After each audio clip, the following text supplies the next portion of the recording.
Hay películas que vemos para pasar el rato, ¿no? Y luego están las que lo cambian todo. Hoy vamos a hablar de una de esas, una película de 1988 que, bueno, básicamente llegó y rompió todas las reglas. Una sola obra que sacudió la cultura a nivel mundial y le gritó al mundo que la animación era mucho más que dibujitos para niños. Ok, para que entendamos la locura que fue esta producción, empecemos con un número. $10 millones. A ver, pensemos en eso por un segundo. Estamos hablando de 1988. Para una película de animación japonesa, esa cantidad de dinero era... era una locura total, casi imposible de creer. Fue una apuesta financiera como nunca se había visto en la industria del anime.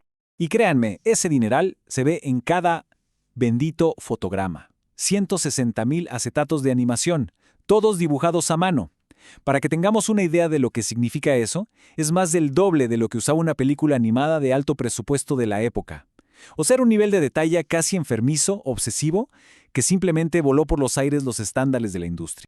Es que, a ver, Akira no era una película animada más del montón, para nada. Era violenta, era visceral, era increíblemente ambiciosa. Fue la película que hizo pedazos esa idea de que la animación era solo para niños y demostró de una vez por todas que podía ser arte serio, para adultos. Entonces, uno se pregunta, ¿de dónde salió una visión tan radical? Bueno, para entender por qué Akira rompió el molde, tenemos que conocer al genio detrás de todo, Katsuhiro Otomo.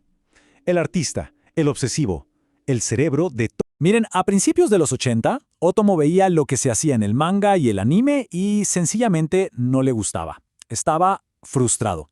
Todo eran historias súper optimistas, héroes de una sola pieza, todo muy simple. Y él sentía que el medio daba para mucho más, que podía contar historias complejas, oscuras, adultas. Y bueno, se propuso demostrarlo. Y este cuadro de verdad lo resume todo. Por un lado, el manga típico de los 80, héroes que siempre sonríen, el bien contra el mal súper claro, sin grises. Y por el otro, la visión de Otomo para Akira. Adolescentes rotos con problemas reales, dilemas morales por todos lados, un mundo cyberpunk sucio, crudo. Él tiró a la basura los fondos simples y se puso a dibujar ciudades con un nivel de detalle casi fotográfico. Fue literalmente una ruptura total con todo lo que se venía haciendo. Y lo increíble es que esta visión tan atrevida pegó y pegó fuerte. Ojo, mucho antes de que se pensara en hacer una película, el manga de Akira ya era un fenómeno cultural en Japón. Es que miren esto, ganó el premio Kodansha, que es como el premio más importante, en 1984, solo 2 años después de empezar a publicarse. Eso era algo que simplemente no pasaba, menos con una serie a la que le faltaba muchísimo para terminar. Claro, con el éxito tan brutal del manga, era obvio que iban a querer hacer una película. Era inevitable. Pero aquí venía la pregunta del millón. ¿Cómo llevas algo tan denso, tan masivo y visualmente tan complejo a la pantalla grande? La respuesta corta era una tarea casi imposible. Y aquí es donde Otomo jugó su carta más importante. Él ya había tenido una mala experiencia antes, una donde le quitaron el control de su obra, y dijo, nunca más. Así que puso una condición sobre la mesa, una que no era negociable. O tenía el control creativo total de la película, o no había película. Y esa exigencia, esa única condición, fue la que garantizó la calidad brutal y sin concesiones que tiene la cinta. Como dijimos, el presupuesto era una locura. Pero tan grande, que ninguna compañía por sí sola podía pagarlo. ¿Qué hicieron? Algo que nunca se había hecho. Crearon el Comité Akira. Básicamente juntaron a todos los peces gordos del entretenimiento en Japón. Kodansha, Bandai, Toho, todos.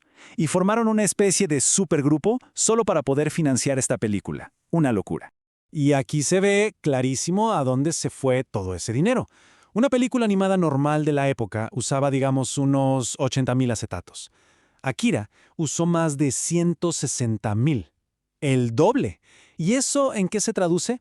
Pues en una fluidez de movimiento, en un nivel de detalle en cada moto, cada edificio, cada explosión, que sencillamente nadie más estaba haciendo en ese momento. Estaba en otra liga.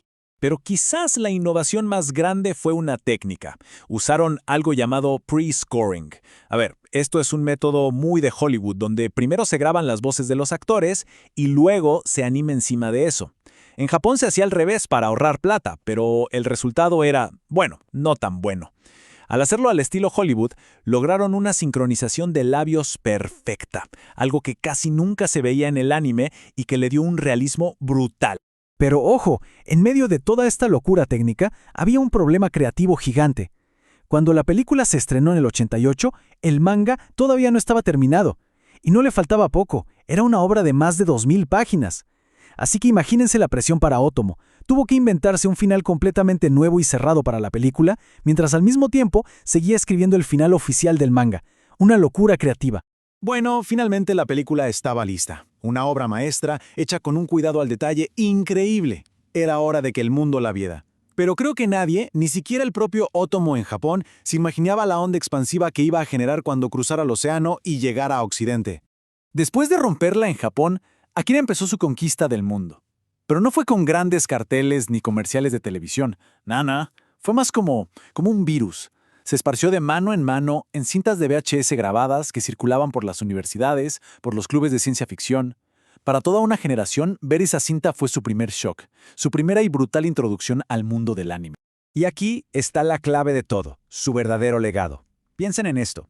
Antes de Akira, en Occidente, animación significaba dibujitos para niños el sábado en la mañana. Punto. Después de Akira, la gente entendió que la animación podía ser arte. Demostró que este medio podía contar historias serias, complejas, superadultas. Le abrió la puerta a todo lo que vino después. Y el impacto en los creadores de este lado del mundo fue directo y masivo.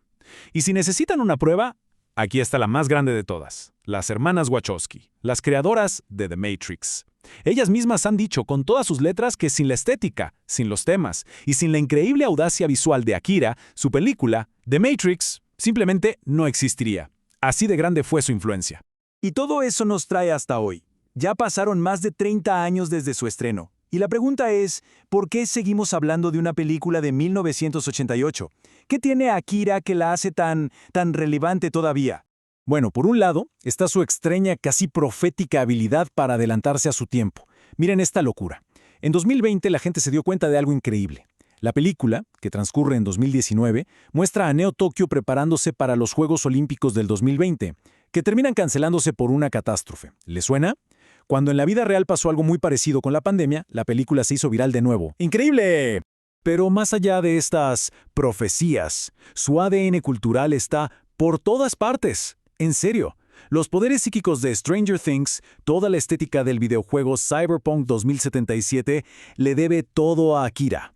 Y ni hablar del famoso derrape de la moto de Kaneda. Lo hemos visto en todos lados, en películas de superhéroes, en videos musicales, hasta en la película de Barbie. Su influencia es innegable y sigue creciendo. Y todo esto nos deja con la gran pregunta, la que ha estado dando vueltas por Hollywood por años y años, el famoso remake con actores reales. Cuando se tiene una obra que para muchos es simplemente perfecta, uno no puede evitar preguntarse, ¿de verdad hace falta? ¿O hay ciertas obras maestras que simplemente es mejor no tocar?